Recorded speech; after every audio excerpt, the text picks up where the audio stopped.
فقہ میں آج کھانے پینے کی چیزیں سیکھیں گے تو سب سے پہلا قاعدہ یہ ہے کہ ہر وہ چیز جو پاک ہو اور اس میں نقصان نہ ہو وہ چیز حلال ہے ہماری شریعت میں، اور ہر وہ چیز جو اگرچہ پاک ہو لیکن اس میں نقصان ہو وہ حرام ہے۔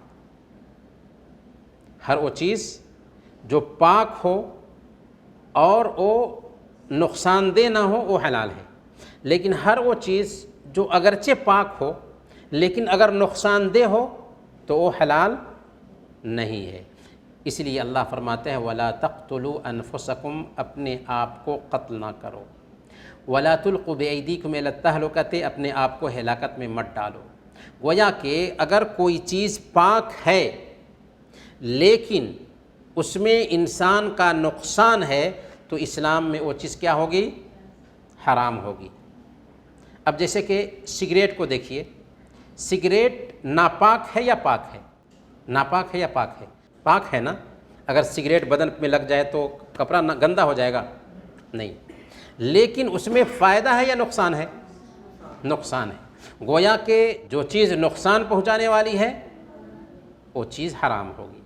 تو چونکہ سگریٹ اگرچہ ناپاک نہیں لیکن نقصان پہنچانے والا ہے اس لیے وہ حرام ہوگا۔ جیلاٹین حلال ہے یا حرام ہے؟ جیلاٹین کیا ہوتا ہے؟ سنا ہے جیلاٹین؟ جیلاٹین ایک پروٹین کا نام ہے جس کا استعمال کھانے پینے کی چیزوں کو گاڑھا کرنے کے لیے کیا جاتا ہے۔ آج کل جو فروزن چیزیں ملتی ہیں نا اس میں جیلاٹین کا استعمال ہوتا ہی ہے۔ تو جیلاٹین اگر پیڑ پودوں سے بنائی گئی ہے تو اس کو یوز کیا جا سکتا ہے کھانے پینے کی چیزوں میں، کمپنیاں یوز کرتی ہیں۔ اسی طریقے سے اگر حلال جانور سے جیلاٹین نکالی گئی ہے، ایسا جانور جس کو حلال طریقے سے ذبح کیا گیا ہو تو اس کی جیلاٹین بھی جائز ہے۔ لیکن اگر حرام جانور سے جیلاٹین نکالی گئی ہے یا جانور تو حلال ہے لیکن مردار جانور ہے، مر گیا ہے، تو اس سے بھی جیلاٹین نکالی گئی ہو تو اگر اس کو استعمال کیا جاتا ہے کسی کھانے پینے کی چیز میں تو وہ چیز استعمال کرنا ہمارے لیے جائز نہیں ہوگی۔ آپ فروزن جو چیزیں خریدتے ہیں نا ان سب چیزوں میں جیلاٹین کا استعمال ہوتا ہے، لیکن وہ چیک کرنا چاہیے کہ یہ جیلاٹین حلال ہے یا حرام ہے۔ اگر حرام جانور کی جیلاٹین استعمال کی گئی ہے تو انہیں کھانا جائز نہیں ہوگا۔ اللہ فرماتا ہے یا ایھا الناس کلوا مما فی الارض حلالا طیبا، اے لوگو زمین میں جتنی بھی حلال اور پاکیزہ چیزیں ہیں انہیں کھاؤ۔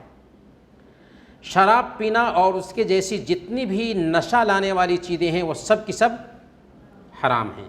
اللہ فرماتا ہے سورہ المائدہ آیت نمبر 90 یا ایھا الذین آمنوا انما الخمر والمیسر والانصاب والازلام رجس من عمل الشیطان فاجتنبوہ لعلکم تفلحون، کہ اے ایمان والو بے شک شراب، جوا، تھان یعنی مورتیاں، بت اور فال نکالنے کے پانسے، فال نکالنے کے لیے لوگ آج بھی کرتے ہیں اور زمانے جاہلیت میں بھی کرتے تھے کہ صحیح اور غلط کا فال نکالتے تھے، اگر صحیح نکلا تو کام کرتے تھے، غلط نکلا تو کام نہیں کرتے تھے۔